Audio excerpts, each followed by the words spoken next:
The beauty of radiology is that it is a digital native diagnostic process in medicine.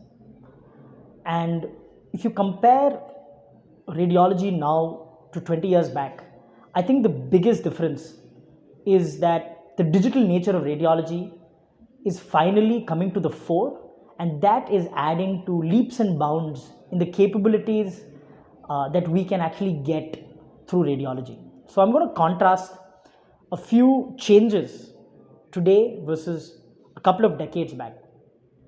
Start with the internet. When you look at the internet a couple of decades back, we were still talking about internet speeds in small double-digit kilobits per second. But radiology images are and have always been extremely large digital files. And to be able to transfer them from one place to another requires large bandwidth, which was simply not available a couple of decades back. The second thing was displays. And I think I cannot emphasize enough on the importance of good displays in radiology today, because what that has done is that it has allowed radiologists to disassociate themselves from a particular place where a particular high-end piece of display equipment is. Today, radiologists can use their own consumer devices to be able to practice their craft. A MacBook Air today has a better display than some of the best medical image displays even 5 or 6 years back. And finally, a couple of decades back was when we were starting to hear the word cloud, which meant this very potent combination of compute and storage, which I can tell you as a practitioner of digital radiology is absolutely essential to be able to run a business in the radiology space. As I mentioned earlier, radiology images are large. They need to be not only stored safely and securely, but also efficiently. And at the same time, you need to apply the right computations on these images in order to get the right results for radiologists who are seeking to look at these images in a deeper way. This today is abundantly available thanks to many providers, from AWS to Google Cloud to even Azure. And obviously, this was not there 20 years back.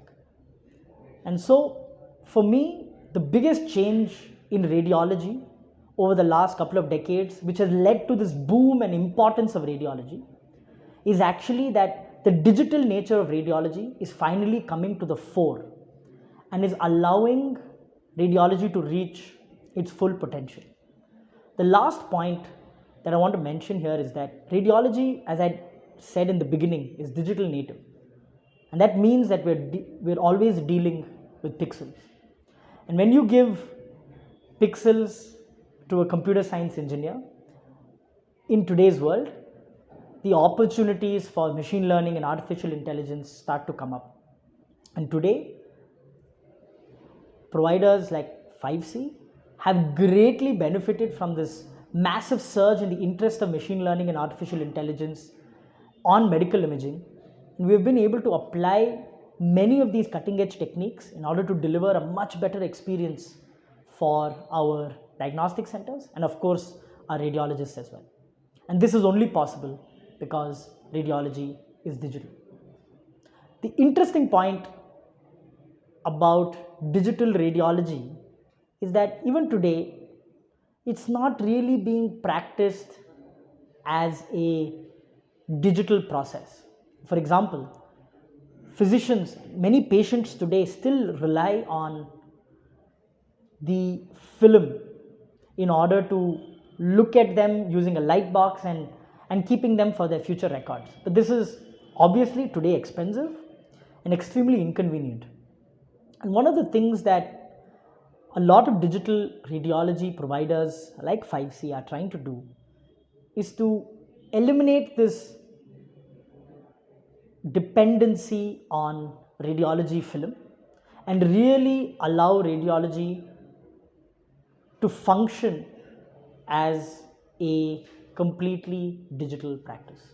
And that, I think, will truly unlock radiology's capabilities.